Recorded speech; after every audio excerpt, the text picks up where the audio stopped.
Hi, it's Jen and Bethany here with a really fun tutorial. When we saw the Twisted Peppermint pattern from Cut Loose, and we saw the Santa's Tree Farm from Northcott, we're like, this is a perfect combination. And I said, Bethany, would you please make the sample? And so many times, you've seen these videos, so many times you make the samples, and you make my life so easy on video with all your awesome video prep. And a lot of times, Bethany will show me what she's done with tips and techniques, which I bring to you.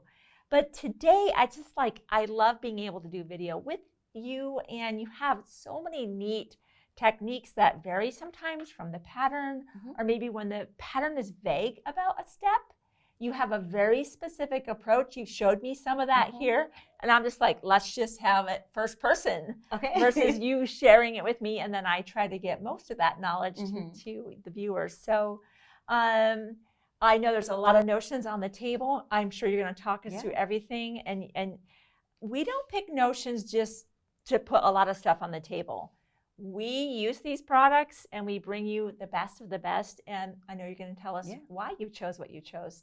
So I love that the dimension of the yo-yo, which is different than the pattern. We talked about that. So I'm going to let you take it away. This will be where we're going to be going through how to make one of the candy cane blocks along with our yo-yo component, which is a variation, again, a deviation, I guess I'd call it, from the pattern. So show us this very unique assembly technique and what can make it easier for somebody to make this block. Yeah. So, I mean, she did mention we have kind of a heavy amount of notions on the table. The thing that is critical to the pattern would be the creative grid. So this is the 18-inch segment ruler. This will make our angles on our candy cane and also the holly that we see appliqued behind us.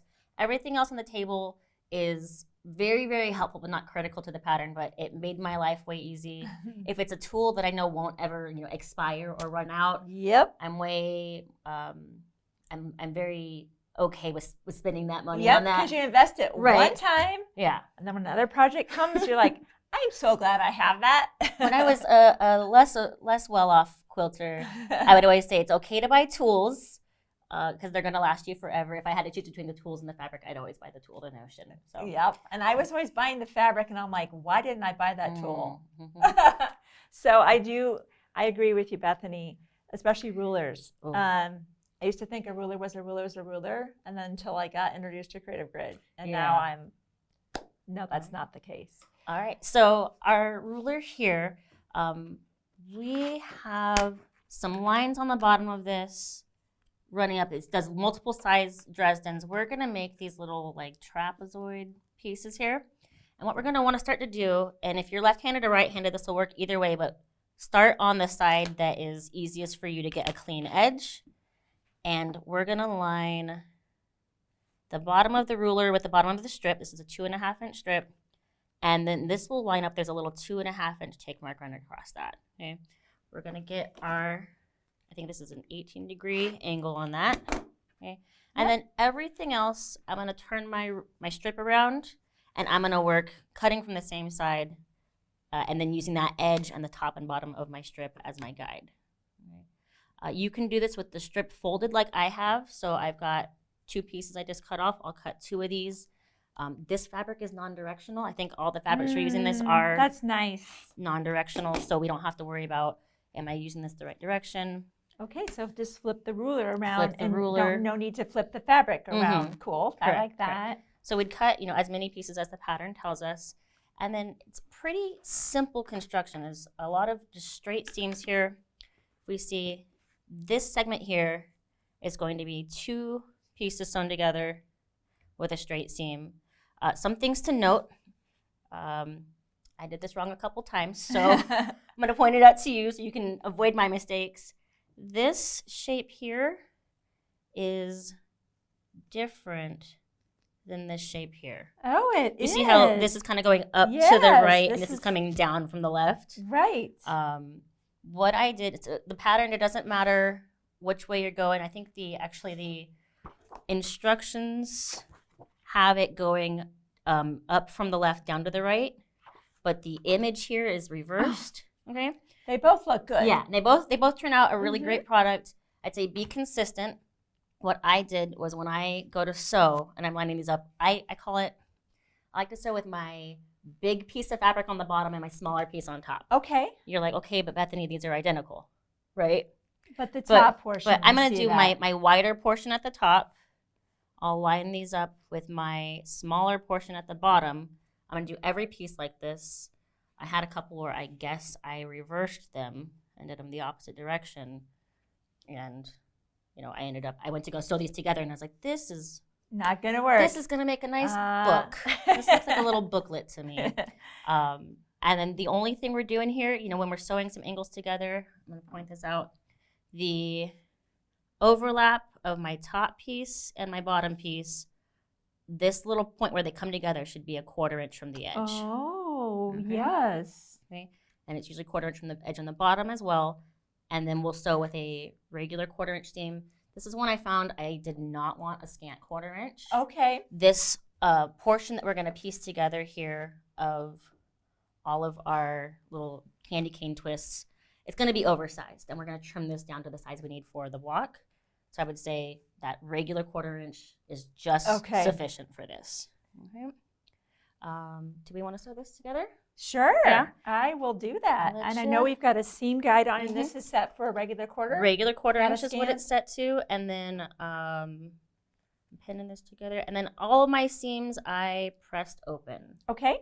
And we've got the iron heating up. I'll do the sewing. If you want to do the pressing, I like this teamwork. Hey. It's like a quilting bee thing.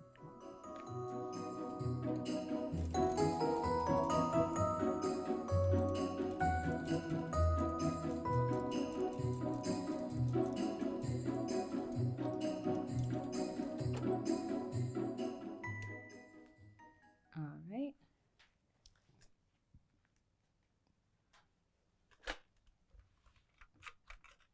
What a fun construction technique. I loved it. I would not have thought of making that wedge like that. The little trapezoid piece, two of them together to get this right kind of come into the angle. When you look at the project, you think this is one piece of fabric. Mm-hmm. All right, so we would take our pieces, and then now once I've got them all going the same direction, I can see these are all going the same. Now, when I sew them, it doesn't matter which side goes where because it'll be the same, and it's reversed. It's identical. Yeah. So we're sewing them together, pressing seams open?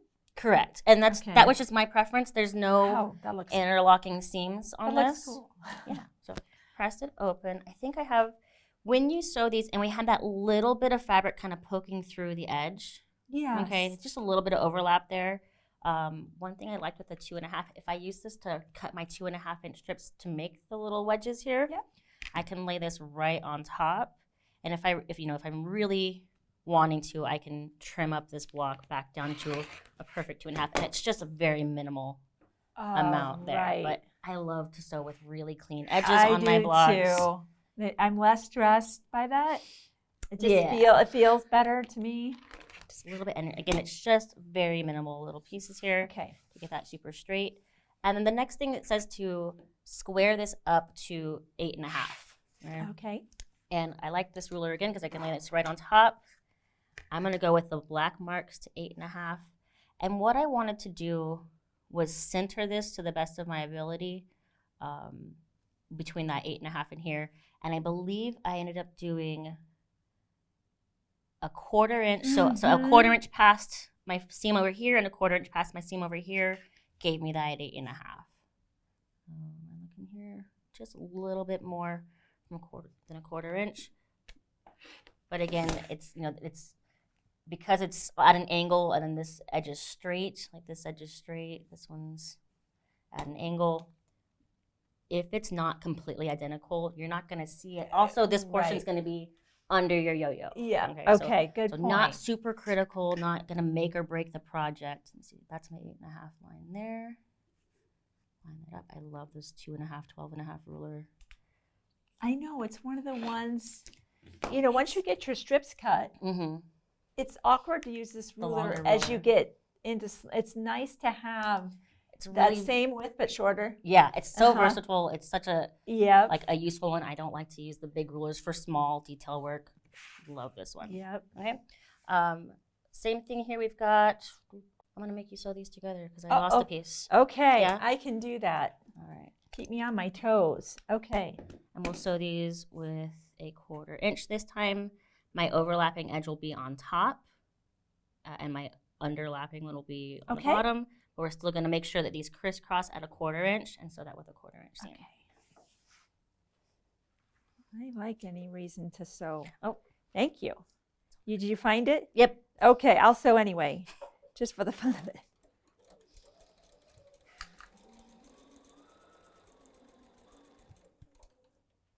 I love this guideline. I love that edge. Like, you know me. I'm a little hit and miss with the 1/4 inch seam allowance, but not anymore. All right, so this one here, we're gonna cut down to a 2.5 inch square. And I believe same thing, we're going to, I like to use this ruler for that. And then, let's see. Just clean up the edges.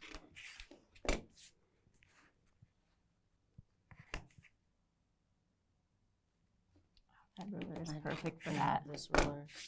Okay, and then 2.5. So I know it's gonna be between this line and the edge. So if I line this up, I believe this one was like, yeah, about a 1/4 inch, a little bit more than a 1/4 inch on each side. And that could just be because of my seam allowance or because it's, you know, on bias, it might be stretching a tiny bit. But again, this is gonna be the very edge or the bottom bottom hook here. I of see. That's what we're cane. cutting right now. All right. And then the next little bit of patchwork is super easy. I had to be aware of what color is going on the bottom. So if I look at my block here, I have my white at the bottom, white at the, again, other end. Okay. Gotcha. So this is this portion from here to here only, and that is this. Correct. So this part's remaining.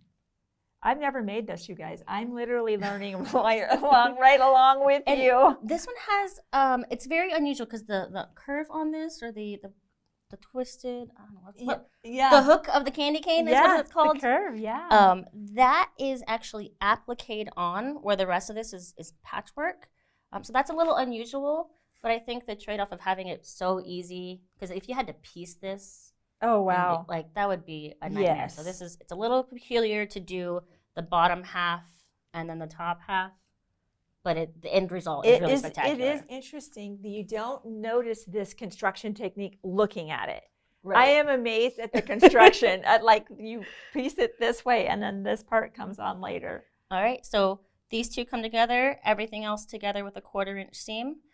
So we'll get this all pieced, and again, you can press your seams anyway. I just tend to, when I'm not working with interlocking seams, I press everything open. So we'll get this done off camera and come back to you with the rest of the portion here. I love it. All right, so we're back from our machine. We got our simple straight piecing done, and I might have fibbed when I said I pressed all the seams open. I flipped over this block and realized, no, I actually did press towards the black. We used the white thread here so you could see what we were doing. But basically, if I have seams that are taking up bulk, I don't want to fold those back on themselves. Just whatever kind of felt natural to pressing it. It wanted to go to that where there's no seams. Yep. Okay. So now we get to what I call the fun part here of the curve or the hook of the candy cane. Yes. I was going to say snowman, and I was like, snowman? Snowman. Same idea, about the same season. Okay. So these pieces will come together with a straight seam, and I think we do 3 of the white, 2 of the red. Come together very similar, except for when we patch these together now, we are not overlapping or overhanging anything. These just match up. They perfectly mirror each other. We'll do these in a row. And the pattern says to turn the edge under a 1/4 inch and applique it onto your fabric, and it gives you instructions on like what to measure and where.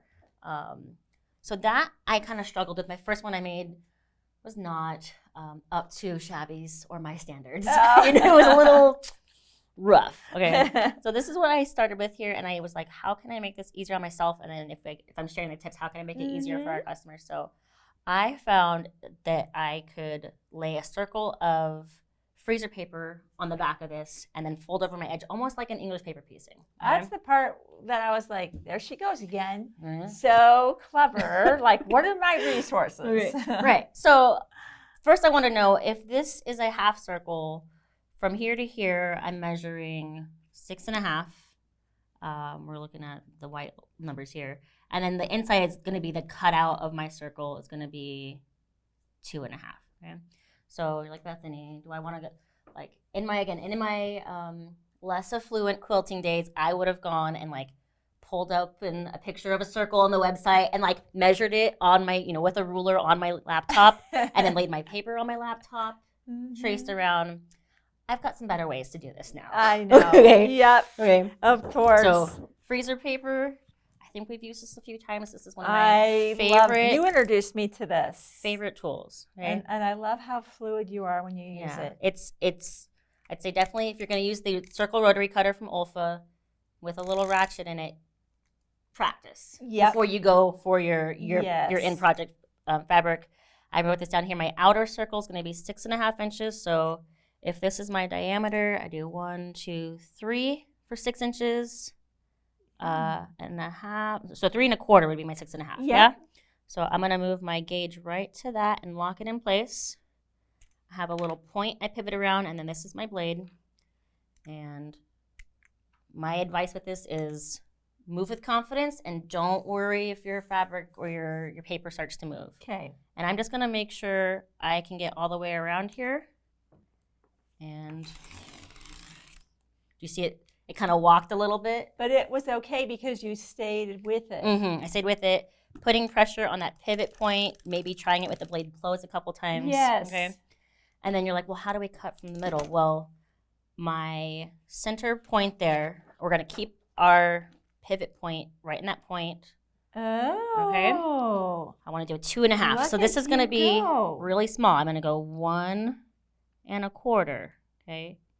This one is tiny. Tiny, but the ruler the cutter can do it. And again, you're going to want to get comfortable with that motion. That's so cool. I love this tool. This is one I was like, and it's an easy buy. And I've seen you use it many times. Many times. Okay. And then we will use it other times in this project, but okay. Good Did it. Okay. So what this does now is I can lay this right on top of here and fold my edge around that. Okay? That's so cool. And let's that is so neat. I love the rotary cutter.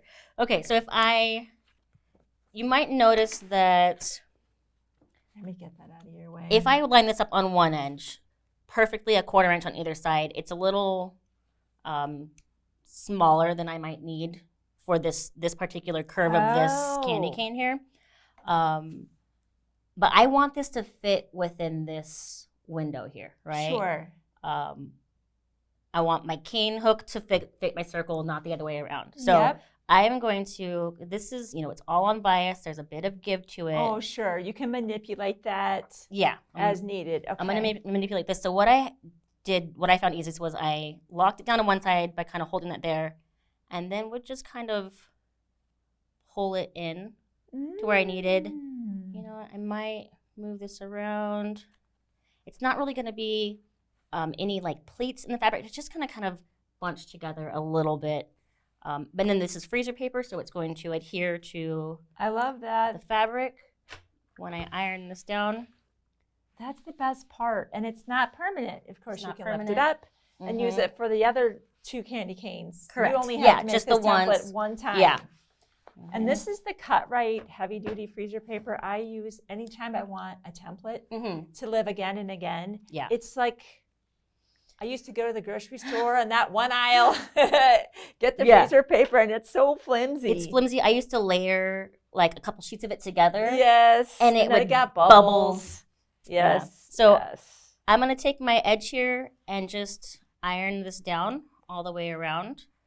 You can go in with a glue stick and glue this down as well. Like maybe the Soline glue is not, it's like, semi-permanent. It's not going to stay and stick to the paper permanently.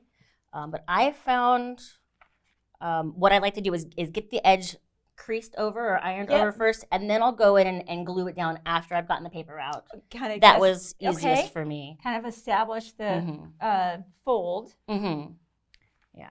So. What a cool idea. And this is really your idea. I don't think it specifically says in the pattern how to kind of do this. The pattern just says do turn it over, turn it under and applique it down. It was a bit vague.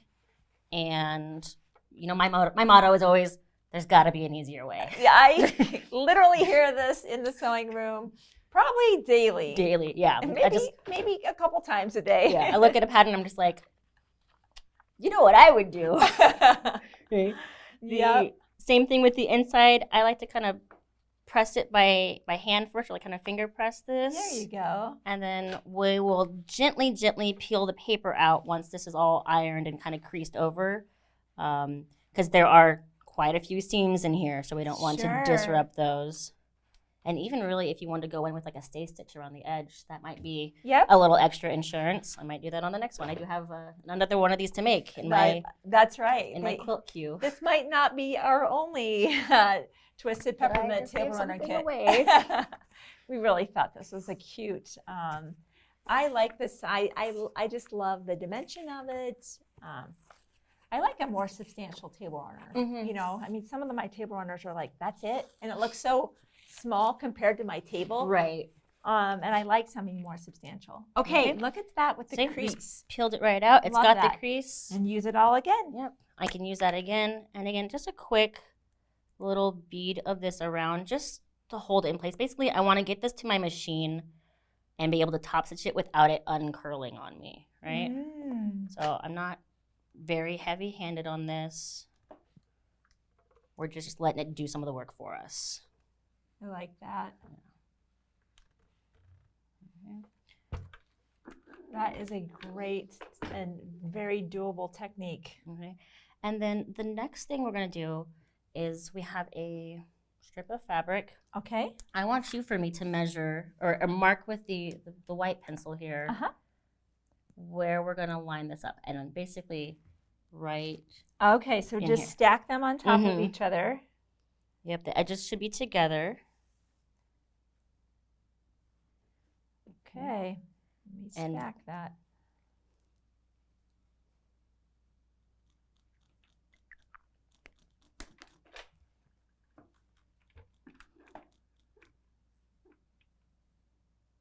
Yep, perfect.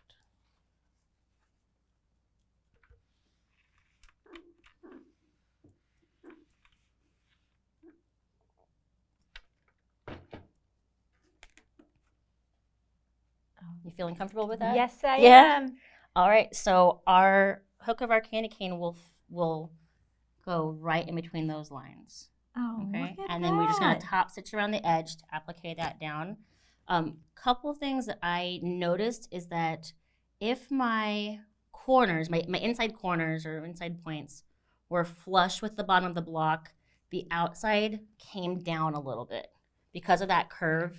It's not completely like it was a little. I see. Yes. There's an extra degree or two in there of that circle. So I would say focus on the inside, not the outside. Because when I try to get the outside, it ends up coming up on this side. Or it would, if I got them flat, it would kind of warp this and want to ruffle a little bit. I see what you're saying. So don't panic. We're gonna get this pinned on right inside, and then right inside the lines that we have here. Okay. And then again, if this is a little bit wider, if it's splaying out a little bit more, even though we ironed it with the template, get manipulate it. that. Yeah, manipulate it. It's all bias. Yeah. We're gonna get it to do what we want. Yeah. We're not gonna let it control us. I've heard you say be the boss of your fabric. Be the boss of your own fabric. And we'll pin this in place. And I just top stitch. It says to applique it on. You can do that by hand if you want the look. I would like to get it done. So I think I've made a couple samples. I did one where I just chose the thread that I would probably be quilting the rest of my quilt with. Yep. And did it with like a white thread. And then when I carried that stitch down, I quilted that in. Okay? I see. Okay. This one here, I did a monopoly, like polyfilament. Yeah. Monopoly. It's nice because now no matter what, if you're on white or you're on red, it just goes. It just it disappears. Is into this it. one's monopoly back here? Yes. Ah, okay. Yeah. So we'll get this pinned in place. Sure. And we'll get that thread changed. Should we do this one today? Yeah, let's do it. All right. Yeah. I'll get that loaded that in. loaded And in? then we're still using a regular 50 weight in the bobbin. Obviously never this in Correct. Okay, so Mhm. if you've never used the monopoly before, like we said, it is a great option for you. Like, what do I do when my fabric is going from white to red, and how do I choose? It's a great option for you, but make sure you're not loading that in the bobbin, just the top. Right. All right, we'll get that loaded up, and then we're going to applique this down. Mhm. All right. Okay, so I'm just going to sew very close to the edge. The goal is to make it disappear, unless, of course, you want to use a thread that really accentuates it.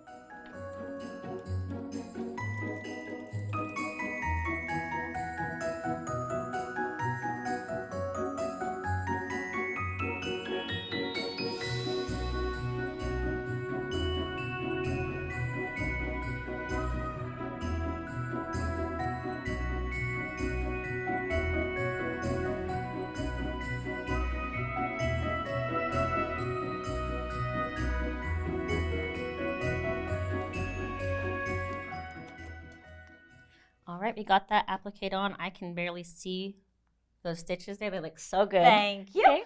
And then again, we had the little overhang at the bottom or at the very outside edge of the, what is this, the hook on the candy cane. Yeah, Keep losing that word. It's kind of like a C. Yeah, so I'm just gonna clean that up, get that nice and straight, and then to me, one of the easier parts is we're just gonna pin these two together, and those should line up just perfectly. I do just want to make sure that the candy cane is within the fabric here, you know, so I'm matching, basically nesting those seams. Very important. Okay. And we'll get that pinned. We got these. And when this is constructed in the actual table runner, you actually make the whole bottom, like straight section here, all three canes, and then all three of the hooks together, and then piece your top and bottoms. Really? Okay? Yeah, so you're not working in one block construction. Very interesting. Little interesting. So this wouldn't be, you would do all the bottoms and then all the tops. All the tops. But can this be done this way? Yeah. One candy cane at a time? Correct. Oh, can Yeah. be. Okay. I believe there's enough fabric in the kit if you wanted to make them into individual blocks. There's room for that. I don't have the math for you on that. You might have to figure that out yourself. But I did basically the exact same thing here. Instead of working with a small strip and marking with my white pencil where they go, I laid out all three, set my strip on, made sure everything was exactly lining up, and then marked where I'd put my three cane hooks. Understood. Okay. Yeah. So these are great techniques. Marking where that should go. It has to line up. This top to bottom, like you're saying, it's got to line up. It's got to line up. Okay. All right, that's for you, 1/4 inch. And then that's the seam I did press open. Oh, I'm going to go with my seam guide again on this one. I know I want to get this right on the mark.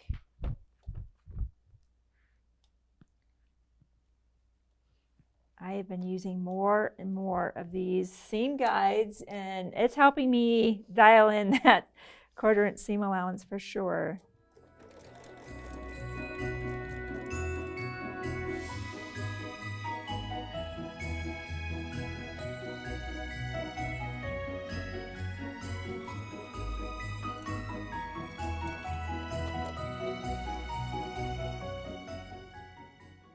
Hopefully I wasn't too scant on that. I might have been a little bit.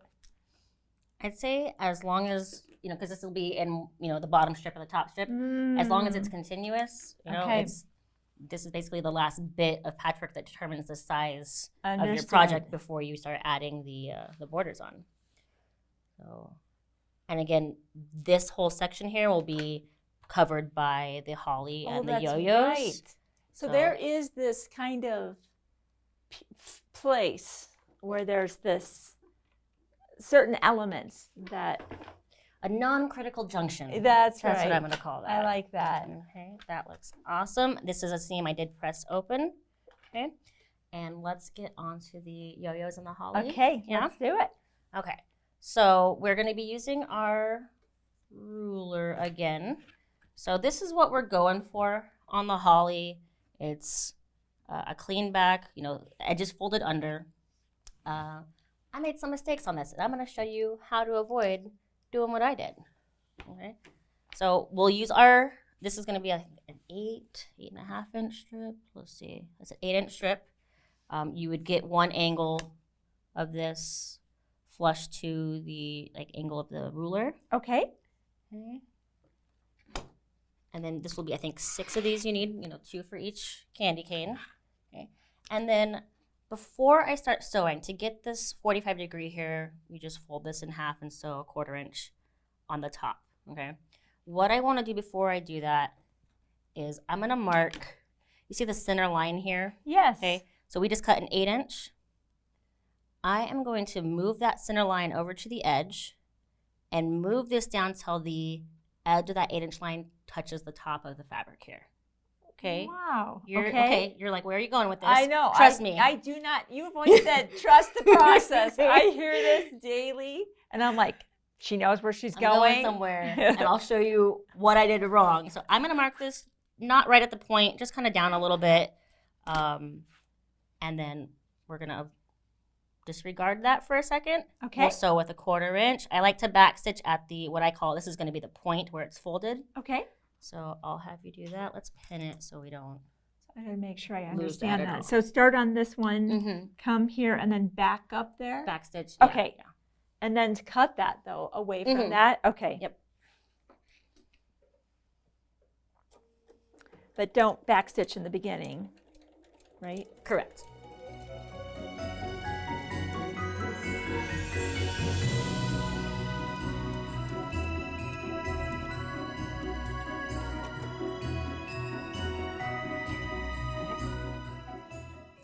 Let's see, do you have Oh, scissors? yeah. I don't know what I did with them. The little itty bitties? Okay. I moved them. I think. Oh, There there we they go. are. I'm hiding Okay. them. I do like to trim this point just a little bit, about 1/8 of an inch away from the seam. And then I'll grab the point-to-point turner and turn this inside out. Okay. And let me show you one of these I did where I didn't draw that line. Okay. 'Cause you're like, Okay. where are you going? This is one. It's the point is turned over. It's wonderful. And I'm just gonna iron that, and it looks great. It's a nice 45-degree angle here, Yes. right? It's off. It's a little wonky though. And I was like, what am I doing wrong? Like, how am I not getting this? Interesting. So that line that I drew That's your lineup. is my lineup. And it's Oh a my friction pin, so it's gosh. gonna, iron right off. So And I see you have to draw that before. mhm. That. Yeah, See what I but mean? that She just center- comes up with this stuff. I mean, That's I why just you're wanna, here. I want to find an easier way, right? And if the ruler's already got the line, I'm just using it, That's right? awesome. So I'm going to use that center line, That's so good. and now I'm getting my perfect little Dresden Ah. point here. Okay. There we go. Okay. So good. And then this is going to be appliqued on. Again, the pattern Okay. just said turn the edge under. Oh, Just- a hot ruler would be a good one for That'd be a this good one. For this, yeah. Just that hot ruler, you might have seen me use it where you lay it on. You can't use one of these because they're acrylic; they'll melt. But it's nice to just lay that on, and now you just fold roll it right that over. edge Oh, right. that'd versus be perfect. otherwise, my 1/4 inch kind of comes and goes. Yeah, and especially because this edge is on bias, you can actually Yeah. see. It's a bit wobbly on this side here. That would have Yeah. been a great hot ruler Yeah. one. But we think about these things right as we're making them. That is Mhm. adorable, though. So that's our perfect point, perfectly Okay. centered. And then I believe they say to trim it down to like 5.5 inches. You can grab whatever ruler is best for that. Okay. And the edge of this doesn't, you don't have to get this super, super centered as long as we're doing about 5.5 inches, because the ends of this will be under our yo-yo. right. And I think even one of these we had a little bit shorter. It might have peeked out, and we just kind of like rolled the edge. Sure. Because again, the original pattern called for this is a 3.5 inch. I think finishes to 3-inch circle, which was a bit bigger than the yo-yo we had. Yeah, let's look at that real quick. I think what they did, and we can maybe zoom from the overhead camera, Was that appliqued on and then they just did kind of a button thing? Yeah, applique and then buttons on. We thought the yo-yo was a lot cuter. Just so much cuter. And more fun to make yo-yos anyway. There we go again, changing it up, right? Okay. So I'm not going to walk you through the applique on this, but these, sure. We pinned them on wherever we thought looked best. We kind of followed the picture as best as we could and got those in place. The real fun part, though, the yo-yos. The yo-yo. I love a yo-yo. All right. Lots of ways to... I know how I made a yo-yo. The circle cutter would be good for that again. Or I guess that depends. So what we're going for here, this is finishes at like 2 inches. It's a little bit bigger than that. And then finishes at 1 inch. The math on this is times 2 plus a 1/2 inch. Okay. So double plus your seam allowance. Okay? I got it. So, and we've got the Clover yo-yo makers. These and made my life way easier. I've never used one. Do you want to? They're so as fun. As long as you tell me how to. Okay, I'm gonna walk you through this. One thing I love about these, so they will roll away from you, but we want that back. I've got my little gear shape here. My needle's going to be going through the little like divots on this, okay? If I look at this, I've got the little like C shapes. They look like to me a little like rotary phone. Yeah, they do. They do. Our needle, when it comes up and down, we're going to be coming from the back and then going back through, and our needle isn't going over the plastic. It's going like through this little cutout here. That's amazing. We're not sewing it to this. We're just using this as a guide. Okay. Another thing that's great is when I pop this in, it is impossible with the design of this. It's impossible to do this in a way where you're not lined up with the circles. Okay? I love the notion that helps me not screw up. Yeah. I tried to force it to go, and it would not line up with the circles. There's little nodules in here that'll keep you from doing that. So if you can snap this in place, it's good. And we want it to be foolproof because once I put some fabric in here, I can't see what's going on anymore. Oh, okay. All right. So I think when you get the contents of it, there'll be instructions on how to use it. Sure. And how big to cut it. I just make sure it's a little bigger. Let's see. That's popping in. Is this the small one? Small and extra large. Extra large. So it comes in 4 sizes. I believe we carry them all. And then I just want to trim off this extra fabric here. Okay. If you want to get real fancy, you can cut your circle with the rotary circle cutter. I love that. I just love it. And so I'm going to do it again. And I want to show you, sometimes it's a little scary when you're cutting this with the rotary circle cutter because the fabric might kind of move on you. It does this thing. This is another one where we're just going to be confident. We're going to be okay. We're going to test it out once or twice. What is this one? This is like 1, 2, 3, 4, 5.5. Yeah, it wants to be 5.5. 5.5. 5.5. I have this one here set to 5, so 2 and 3/4. 2 3/4 would be my 5.5. Yeah. Yeah, 2 3/4. Okay, and it might just feel a little weird. I'm going to make sure. Actually, a good way to make sure I'm centered. I think that one is measured at 2 3/4. Wow. Yeah, it is. Okay. I am going to. Let's see, 2 3/4 and 2 3/4 is 5.5, right? Yeah. Am I doing this right? Did I cut this? I'm at 3 3/4. That's why. Yep. That's what. Measure twice, cut once. Mama always said. I always say I do it nice because I do it twice. That's right. Because I will mess it up the first time and then do it again. There we go. I'm like, that's better. There we go. Okay, so again, I'm going to put some pressure on this. My fabric might travel with me. It might look like it's bending or warping. But did you just go? I love it. Perfect circle. So much fun. So our traditional method of doing this, if we weren't using the yo-yo maker, we would hand sew and just kind of fold down a 1/4 inch and do a running stitch around this as we go. Yes. So I don't have to go in and press a perfect 1/4 inch. Again, this is going to be turned in and then gathered, so you're not going to see that. Right.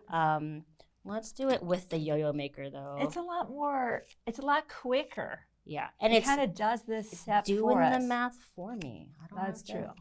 I don't have to be pretty. I'm Okay. like, I'm pretty, but like That is true. Yes. My work doesn't have to be pretty.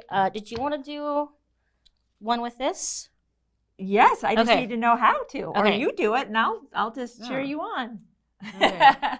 I've got a thread much longer than I need. And I know. This is the hand quilting thread. Yeah, I can't tell you how many yo-yos I've made, and I've got it all the way, and I go to pull it tight and snap. Yeah, so save yourself some heartache. Get the hand quilting thread. It's just a couple dollars. Yeah, that's a good one to like. It's worth it. I keep it in my stash. I don't do hand quilting. You're not gonna catch me doing that because You're a busy woman. Yeah, I've got stuff to do, but I do love some handwork, and this hand quilting thread makes my life easier when I need it. So we're gonna start basically anywhere on the circle here, but we're gonna come from the bottom through one side of the yo-yo here. So we don't want to start on like whatever direction you're showing. You don't want to start here and bring it through and then cover the plastic with the thread. Okay, that's a no-no. Okay, so we're gonna start. I don't know. It depends on if you're left-handed, right-handed. I'm gonna hold the thread. Or you can add a little knot to it. I'm going to hold kind of a long tail so I have something to pull on. Makes sense. Okay, and then I'm kind of holding the fabric down as I work around. Okay. That's kind of tucking it in for us later. Is that why you're kind of holding the fabric down? I mean, this is if you were doing this by hand and you were doing your running stitch and folding this over, this is just doing it for me without having to really consciously think about getting that 1/4 inch. It's sewing it for me. So I'm going to try to do this in a way that the camera can catch it. And again, the way that the like gear snapped into the disc here, like I'm always going to land between the little teeth of the gear. That's amazing. It keeps a nice interval. It regulates the interval. Yeah, so, because when you pull this tight into your little yo-yo, I made a couple by hand, and like my pleat sizes were kind of all that's my normal. Different. Which it's still cute. It's kind of sometimes that's the look I'm going for is irregularity, and sometimes I want it cute but perfect. I don't generally have to work at irregularity. It just happens. It's intentional. Although I'm working on getting more regular things, and things like this help that work smoothly. Yeah. And again, fun. It's it's going to last you forever. You're not going to break this. Maybe you're. And these are super affordable. Yeah. Again, an option. It's an option. You can do this without this. This isn't critical to the project, but if you want to know what made my life a little easier while I was making this. Yep. And if you don't want to do the yo-yo on your kit, you're getting enough fabric, they can be doing the circles and appliquing that down. Absolutely. Grabbing some buttons from their stash. Yeah, if you want to grab buttons, make it your own. We just thought that was a cute option. But just an option. Okay. I like to double check, make sure I didn't cover any of the plastic with my stitches on this side. Okay. I've met back up to where I started, and so I'm going to, from the back here, pop this out. Okay. This is like always a little scary for me. Take my needle off.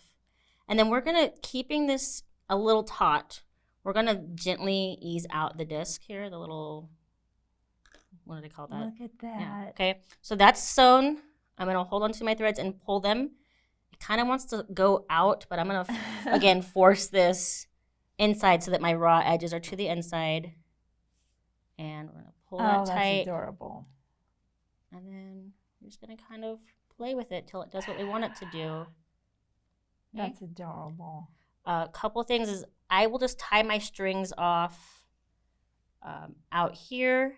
And then when I pull them to the back, I'll pull them through separately so that they go through different parts of the fabric. So when I tie them in the back, they're anchored to the fabric, and they're not going to might not pop through the front, through the fabric again. So I would not have thought of that. I would not have thought of that. If I can do anything to make my life a little easier. Okay. So I'll show you what that looks like. Let's see. Find my needle. I like this hand quilting thread and the Richard Hemming needles. They're so easy to thread together. So I'm just going to pull this thread through, and it's okay if you catch some of the pleats. We're not really going to see that, but just through anywhere in the back. I'm going to pull that thread. Okay. think I had a little knot tied on there. And then my other one that's also in the front, I will do the same thing and pull it to the back, but just through a different spot in the fabric. You know, you want it close together, like the width that you'd have buttonholes apart. Just somewhere else. But that is so much smarter. I've always brought them back together. Yeah. And if you don't tie a big enough knot, it just pops back out through. Mm-hmm. So I will just do a little square knot here.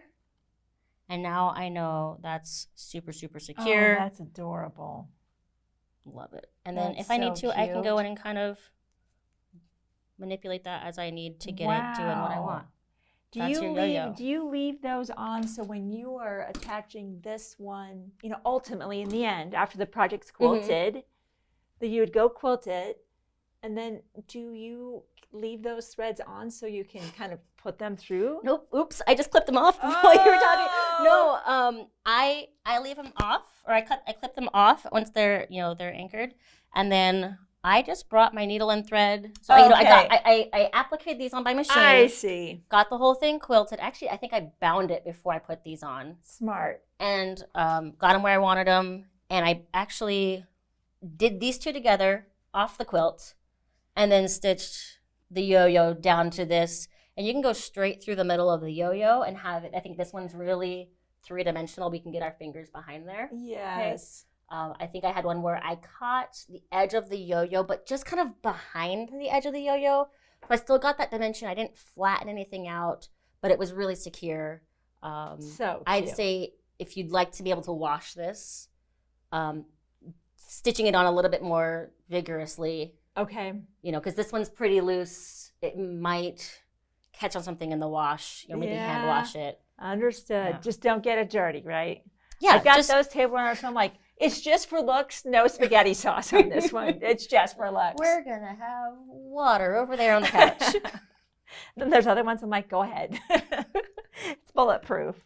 All right. Wow. I mean, that's the components of this. Wow. And I know you've got this because you said when you started piecing all this together, you had a lot of seams. Yeah. Because I did, sewing two pieces at a time, my little reds all together, my little white ones. If I can not cut my thread, I love to just sit at my machine and sew without getting up. The chain stitching. And then this is the blade saver to kind of just pop those seams apart really safely. That's critical to my sanity. I see you use that all the time. Well, just like always, Bethany takes a pattern. I love this part about giving her patterns. This is new to us. And she not only accomplishes it, but then she finds these really helpful techniques for us. So you did it again today, and we're so grateful for that. Like, you help us be successful, and that's our goal, right? Because then we want to keep doing it. And we know with the Twisted Peppermint runner, obviously this is beautiful to display, great to give as a gift. And you just might be seeing it in some other fabrics as well, because we thought the project was pretty cute. Especially when we got the first one done, we wanted to do it again and again. So I know this has been a longer video, but for the holidays, we pull out all the stops. I know you've always said this one is a little more involved, takes, there's more steps, but look at the results. It's adorable. It's beautiful. So thank you, Bethany, for being on video with me today. And thank you for watching. And we will see you again soon on another Shabby video.